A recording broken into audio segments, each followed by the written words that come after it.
Ladies and gentlemen, what is going on? Welcome back to World of Tanks. Today I am back with yet another news episode, so let's get right into the news. Where today I am going to talk about yet another replacement that WarGaming is thinking about doing. Because keep in mind, all that information is from the supertest server, where supertest players are testing out stuff for the future, so everything is still subject to change. And hopefully, after looking at first details about today's topic, hopefully they are going to do some things. So this time WarGaming is once again thinking about replacing one of the tier 10 Soviet Russian tanks in this game. This time tier 10 Soviet Russian tank destroyer Object 263, replaced by new tier 10 tank destroyer called Object 268 version number 4. Or version 4 or variant 4, or whatever the final version is going to be. And seems like they are taking the same approach to this replacement as they are doing with Object 430. That means 430 is not going to be removed from the game, but it is moved down by one tier into the tier 9 position, and same goes to the Object 263. You are not going to lose your 263, aka YOLO wagon, aka one of the ballsiest tanks in this game, but it is going to be tier 9 vehicle. And in this episode I am going to focus on the main villain, on that new Object 268 version 4. Let's see our first details about this vehicle, and in my next episode, maybe tomorrow, maybe the day after that, I am going to cover all the changes coming to the 263 DD line, because we have some statistical changes to other vehicles as well. But this episode is going to be about Object 268 version 4, tier 10 Soviet Russian tank destroyer. For the intro, for the start, after my first research, I can say that this vehicle has some really good things going on with it and some really bad things as well, and seems like it is not 100% made up vehicle. Because Object 268 variant 4 was redesigned version of the second variant and was finished on December 1952. When compared to the variant 2, the length of the hull was increased to 6.9 meters and the length of the barrel overhang was reduced by 150 millimeters, and thicker armor and roomier fighting compartment which housed 5 crew members. And here is the blueprint as well, and I believe you have already seen first pictures about this vehicle. Gun looks almost exactly the same as that 130mm gun on Object 263, and this vehicle looks actually quite ballsy, I have to say. I cannot wait to see it in HD quality and on the battlefield. But now let's take a look at first details about this vehicle. Hit points, 2100 hit points in tier 10, not too bad, because this vehicle has a lot of armor as well, and armor is one of the best things about this tank. Gun, 152mm M53C gun. Shell types AP, Heat and HE. Penetration values, penetration with stock standard AP round 293, which is good enough versus every single tank in this game. And if for some reason you are not able to penetrate stuff with your standard AP penetration, load in heat, click that button number 2 with 360mm of penetration. And that should go through every single thing like hot knife through butter. HE penetration is not too bad as well, guys, 90mm, so HE is going to be actually quite useful on this vehicle. Moving on, shell average damage 750 and 1100 with HE ammunition. 750 alpha damage means 200 more alpha damage than on Object 263 with 130mm gun. And now this is one of the worst things about this tank: reload time.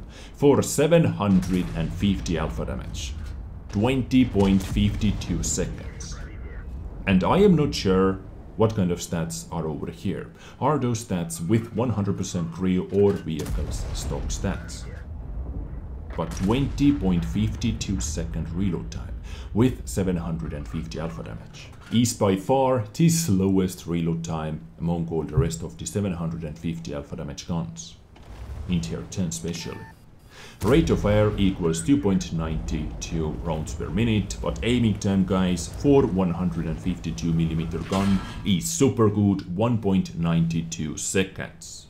And now average DPM, 2192 or 93 if we are going to round it up. And this DPM is by far the lowest. It is actually even lower DPM than on Fresh 155. This is the lowest DPM among all the rest of the tier 10 TDs. So this line, when object 263 is at the top at the moment, that has the second best DPM after STRV 103B. Object 263 at the moment in tier 10 position has over 3000 damage per minute. From second place to last place. And how many tier 10s we have? Tier 10 TDs, 13. So this is going to be number 14. I mean 14th individual TD, tier 10 TD, because I'm comparing those stats even to Waffentrager auf E100 that has the lowest DPM at the moment, or that had the lowest DPM at the moment, even lower than the Fresh 155. Yes, it actually had, but as we all remember, Waffentrager E100 was all about that clip damage potential. So this DPM from the second position to last position. Yeah, not impressed. Accuracy is yet another thing that I'm not impressed with. 0.43. Comparing it to T110E3, for example. 0.36. JPZ E100, 0.35. T110E4 that has a turret, 0.37. And by the way, reload time, that over 20 second reload time is slower than on T110E4 that has a turret as well. 19.5 second reload time on E4 and 17 second reload time on E3 that has a lot of armor as well. Gun depression angles are pretty standard for Soviet TDs, -5 degrees of gun depression and 15 degrees of gun elevation. Hull traverse speed is surprisingly low or slow. 21 degrees per second hull traverse speed. Because if I am going to show you the mobility, you might ask, why the hell this vehicle has only 21 degrees per second hull traverse speed? It doesn't make any sense. So overall firepower, I can say, is super meh. That penetration, awesome. That alpha damage, okay. But reload time, DPM, aiming time, super good. And accuracy, once again, is going to ruin everything. So gun is meh. Average, or actually under average, compared to all the rest of the tier 10s. But what is super good about this vehicle is the mobility and the armor. Next up, let's talk about the mobility. Terrain resistance numbers on hard 1.15, on medium 1.34, and on soft 2.2.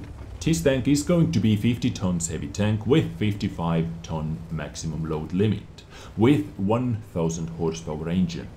That equals 20 horsepower per ton specific power ratio. 20. And you get 21 degrees per second hull traverse speed. What is up with that, guys? Top speed 55 and reverse speed 22. Reverse speed, once again, is super awesome. 22 kilometers per hour reverse speed and 55 moving forward. And with this power to weight ratio, you actually should be able to achieve it quite easily. So mobility is where this vehicle shines, as you were able to see. Next up, let's talk about the armor. So this tank is turretless TD, so we can only talk about hull armor, which is 250 millimeters thick in the front, 100 on the sides and 45 in the rear. And as we can see from this armor profile, it is actually quite nasty. Lower plate, or that frontal plate, is 250 millimeters thick. Superstructure next to the gun is super thick as well. And I believe all those armor values on this picture are raw armor values, not effective armor values. I refuse to believe that that upper plate is only 100 and what is it, like 100 to 160 millimeters thick effective armor value. This cannot be happening. This cannot be true. So it is, let's say, around 100 to 160 on the upper plate, angled like this. Good luck trying to penetrate it. So this vehicle frontally is going to be huge pain in the ass. Or maybe this is effective armor value. But I refuse to believe it. If you know more information, let me know in the comment section down below. But frontally this vehicle seems to be pretty damn nasty. Back of the vehicle, as expected, is complete green, and the top of the vehicle is complete green as well. So RT, oh yes, RT is going to have one beautiful day penetrating this vehicle with only 45mm thick rear armor. So armor mobility is where this vehicle shines, and once again that 21 degrees per second hull traverse speed and 22 kilometers per hour reverse speed. Blows my mind. Concealment of stationary vehicle 24.4% and concealment of moving vehicle 14.6%. View range is quite garbage for a tier 10 DD, 370 meters, signal range standard 720 and 5 crew members. So guys, these were first details about the upcoming tier 10 Soviet tank destroyer. Object 268 version number 4, which most likely is going to replace Object 263. Because you know, if WarGaming is thinking about something, is testing out something, sooner or later this is going to happen. I don't know what you think about this vehicle. Mobility, awesome. Hull armor, awesome. Gun, meh.